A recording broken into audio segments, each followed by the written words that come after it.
নানা আশঙ্কার অন্তর্ঘাতের মধ্যে দিয়ে আগাবে বাংলাদেশের সব পরিস্থিতি। আমরা আগামী নির্বাচনে যেন একটা দেশপ্রেমিক সৎ নেতৃত্ব পাই, সেই চেষ্টা করতে হবে। আমাদের এই আলোচনা শুরু করতে হবে। আমাদের এখন লক্ষ্য হবে যা যা অপূর্ণ ছিল এই বিপ্লবে, সেই সব আকাঙ্ক্ষা পূরণ করতে পারবে এমন একটা রাজনৈতিক দলকে ক্ষমতা আনতে হবে। প্রফেসর ইউনূস আর পারবে না, তার কারিশমা শেষ, তার সময়ও শেষ, আর কিছু পারবে না। কি দিতে পারবে দেখে ফেলছি আমরা।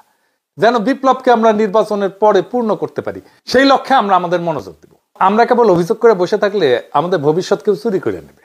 বদলানোর শক্তি কিন্তু আমাদের হাতে। আমাদের বিচক্ষণ হইতে হবে, সংগঠিত হইতে হবে এবং নীতির সঙ্গে সাহসী হইতে হবে। যারা রাষ্ট্রকে জনগণের হাতে ফেরত দেওয়ার সংকল্প রাখে তাদেরকে আমরা আজকে যাচাই করব, পরীক্ষা করব এবং ভবিষ্যতে ক্ষমতায় পাঠাবো। সেই দিন আসবে যদি আমরা আজ থেকে আলস্য ত্যাগ কইরা কাজ শুরু করি, নিজে জাগি, মানুষকে জাগাই এবং দেশকে ফেরত আনি।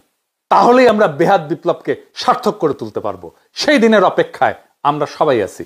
ইনকিলাব জিন্দাবাদ।